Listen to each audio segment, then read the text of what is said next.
This is MediaBistro.com's Media Beat. We're here with Baratunde Thurston, web and politics editor at The Onion, comedian, and we've talked about a lot of different things in this interview, and I want to focus on part 3 on just some general social media and traditional media trends and get your take on it. I know you're very active. First thing I want to talk about is location-based craze, right? Everyone's about location. Yeah. We were both at South by Southwest Interactive a couple weeks ago. Everyone was talking about that. That's a location, Foursquare, by the way. That is also a location, Yep. Austin.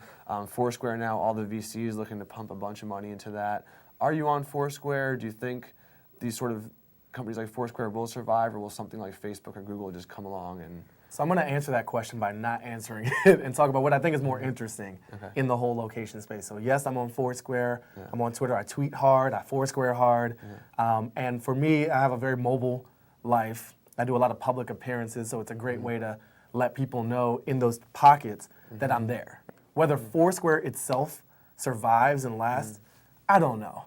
But I know location isn't going away, and things that you can do with location are certainly not going away. What they added with the gaming mechanics makes it fun and not just tedious. So you're competing for points, you're getting badges, and I think we've just seen the beginning of possibility in that realm. Even what they're doing is pretty bare bones at this point.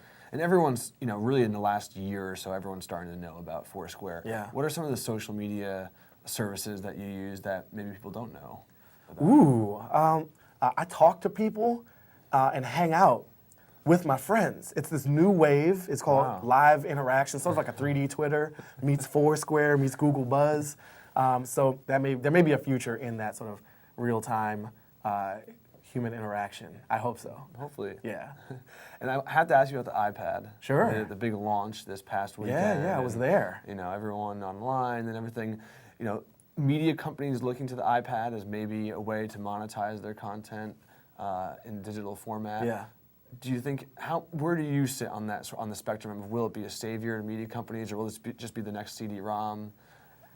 Where's your take on that, Radar? The only thing that will save media companies, I would actually back up. I don't know that media companies need to be saved. Certainly not in their present form. They have high overhead. They're irrelevant to large swaths of the public. They rely on sort of older methods of doing business, some of which are valuable, a lot of which are redundant and costly.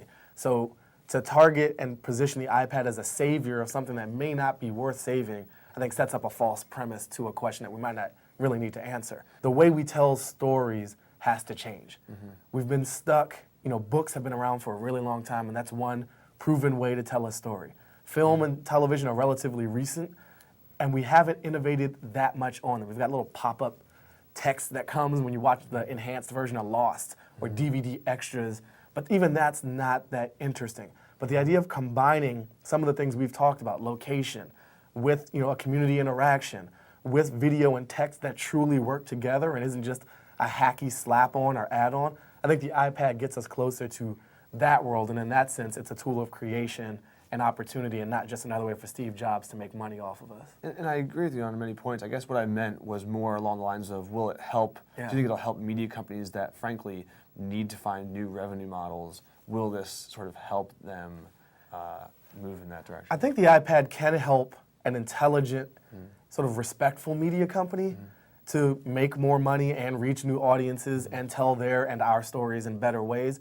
What it can also do, however, is act as a crutch and the last cling to the past. So you see a lot of the pricing strategies out of the gate are media companies that are more interested in preserving their print margins than they are in really taking advantage of the capabilities that these new types of devices, whether it's the Chrome OS tablet or the Apple tablet or even just mobile screens, they're more interested in protecting than innovating. And so that sort of risk-averse conservative positioning isn't exciting to me at all. I think the device itself is interesting. I went to the launch, I didn't buy one.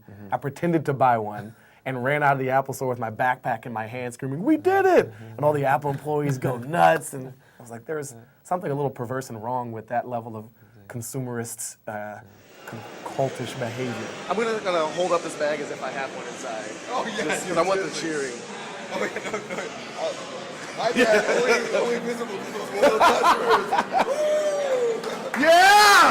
Woo! We did it! We did it! Yes! That's right! Give it up! We did it! You're welcome, America! There's something wrong with that. Yeah.